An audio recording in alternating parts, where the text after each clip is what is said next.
Много голяма част от българските земеделци, фермери гледат с недоверие към въглеродното земеделие и не разбират по-скоро концепцията и идеята на този бизнес модел. Те гледат на въглеродните сертификати, на въглеродните кредити като на нещо изключително виртуално, нещо, което никой не си представя как изглежда, как работи, как функционира. Съответно не си представят и неговата реализация. Имаме от едната страна една голяма компания, която се стреми да намали до минимум своите емисии, до там, където успее със собствени инструменти и ресурси го прави. И всичко, което е над възможностите им, те са готови да го купят като сертификати за въглеродни емисии. Т.е. те са готови да платят на някой, който да изчисти вместо тях. Селското стопанство е един от бизнесите, които могат в голяма степен да чистят този въглероден отпечатък. Чрез естествения процес в фотосинтезата, растенията, земеделските селскостопанските култури имат способността да секвестират въглерод от атмосферата и трайно да го съхраняваме в почвата. Секвестираният въглерод, следователно, би могъл да бъде измерен, отчетен, сертифициран и след това изтъргуван на тези доброволни борси за търговия на въглеродни сертификати, където компаниите са готови да плащат за такъв тип въглеродни кредити. И на практика в бизнеса компании като CarbonSafe разработват различни програми за въглеродно земеделие, които да имплементираме в селското стопанство, да насърчим земеделците в България, а и защо не и в други страни, да започнат да прилагат все по-голям набор от практики за регенеративно земеделие или популярното напоследък въглеродно земеделие, чрез които практики веднъж да работим за увеличаване на естественото почвено плодородие, за подобряването на здравето на почвата и като крайен резултат от всичките тези добри практики, полезни процеси и агротехнически мероприятия, да стигнем до генерирането и валидирането на въпросните въглеродни сертификати. Тоест, целта на компании като CarbonSafe е на първо място да работи в посока насърчаване на земеделците за възстановяване на плодородието на земеделските площи, за приемане на все повече и по-голям брой практики на регенеративното земеделие, с които да се преборим от една страна с настъпилите климатични промени и да не губим от почвеното плодородие, и от друга страна да се опитаме чрез земеделието да изчистим в голяма степен въглеродния отпечатък от индустрията, за което същата тази индустрия е готова да ни бонифицира и да ни плати за усилията. По този начин земеделското стопанство би могло да получи един допълнителен приход от търговията с въглеродни сертификати, който да инвестира в развитието си. Ние като организация, партнирайки се с земеделските стопани, им помагаме те да добият една много мащабна картина, но в същото време с акцент върху детайла за всяко едно индивидуално поле, за всяка една клетка в стопанството.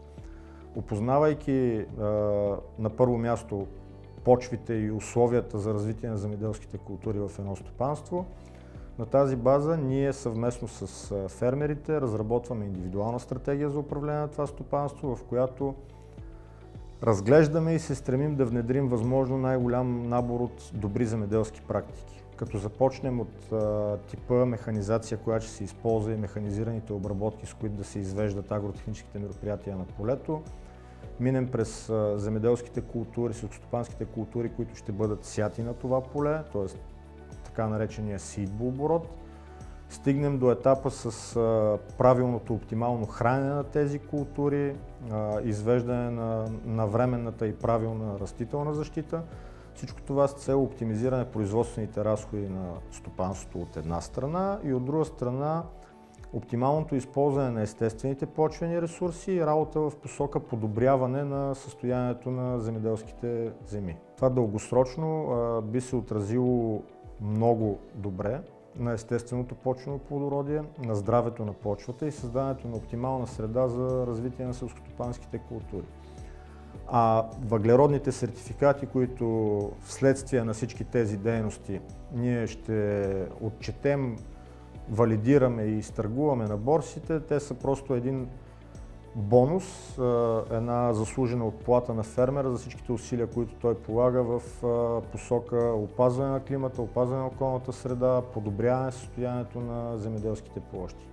Този финансов ресурс той би могъл да насочи към инвестиции в стопанството с цел още по-добра оптимизация на производствените процеси. Оптимизираме разходите за растителна защита, намаляваме популацията на болести, на неприятели по културните растения и по този начин стопанството разчита на едни доста по-стабилни добиви и по-здрави култури. Не трябва да допускаме фермерите да гледат на въглеродното земеделие като на просто един инструмент или път, по който да генерират сертификати и да ги търгуват на офсетните пазари. Ползите от въглеродното земеделие са много по-големи и много по-дългосрочно и устойчиво трябва да се гледа на него, а не просто като на един инструмент за бързо печатане на сертификати и пари. CarbonSafe е единствената програма в света, която работи с директно измерване и отчитане на въглерод в почвата. Всички останали програми и методики за генериране на въглеродни сертификати в селското стопанство са базирани на прогнозни модели, на математически модели, на хипотези, докато в случая с програмата на CarbonSafe нещата стоят коренно различно. Ние тук работим с ежегодно мащабно картиране и пробовземане на всички полета, които са част от програмата, директно измерване на всички хранителни елементи и въглерод в почвата и отчитане само на плюс варианти. Тоест ние сертифицираме само и единствено тогава, когато имаме реално нарастване на съдържанието на въглерод в почвата. Програмата трябва да гарантира на потенциалните клиенти на въглеродни сертификати консервативност, устойчивост и затова тя се изпълнява за минимум 5 годишен период с едни и същи площи. Всичко това е видно от един цикъл на протичане на програмата, който се състои на първо място в запознаване с земеделското стопанство, провеждането на един първоначален мониторинг и оценка за пригодност на стопанството. След като нашите колеги се запознаят с основните параметри на едно земеделско стопанство, бива изготвена оценка на това стопанство, дали то е готово да бъде включено в програма за въглеродно земеделие или е необходимо да мине определени етапи в развитието си, за да надгради и тогава да бъде приобщено към програмата. След като веднъж е получил положителна оценка, с него бива сключен договор, на база на който договор всички полета в стопанството се картират, планира се пробовземане, след което се извършват изпитвания в агрохимична лаборатория под акредитиран протокол. На тази база ние получаваме резултати, които определят базовата линия на стопанството. Тоест имаме нулата, от която тръгваме да развиваме това стопанство. Това е момента, в който нашите агрономи, заедно с ръководството на земеделските стопанства и техните агрономи, разработваме индивидуална стратегия за управление и развитие на даденото стопанство и планираме сеитбооборота, храненето на културите, изобщо целият производствен цикъл. По време на стопанската година и извеждането на всички тези агротехнически мероприятия, като почвообработки, сеитба, хранене, растителна защита, нашите агрономи, заедно с ръководството на стопанствата, извършват мониторинг на дейността. Имаме предвидени и реализираме посещения на място в стопанствата, където да наблюдаваме всички тези процеси, развитието на земеделските култури. Ако има нужда от някаква корекция, да съгласуваме с фермера и да се намесим на време. След извършването на този мониторинг и наблюдение, във всяка една следваща стопанска година този цикъл се повтаря. 2023 година доброволният пазар за въглеродни кредити е оценен на над 2 милиарда долара, като това се прогнозира да нарасне до 250 милиарда долара до края на 2050 година. След издаване на въглеродните кредити, трета страна аудитор участва в тяхната валидация. Тази страна е световно призната организация, която всъщност сертифицира нашите кредити и осигурява тяхната надежност и автентичност. След валидирането, следващия процес, който следва, е качването на въглеродните кредити и проекти на онлайн регистър. Този регистър всъщност позволява те да бъдат достъпни за закупуване от както крайни клиенти, които искат да намалят своите вредни емисии, така и от брокери на въглеродни кредити и световни борси на доброволния пазар за въглеродни кредити. След закупуването на тези кредити, парите се връщат в профил на земеделеца. Като CarbonSafe задържа комисионна. Чистия процент печалба на земеделеца може да бъде инвестиран директно в неговото стопанство.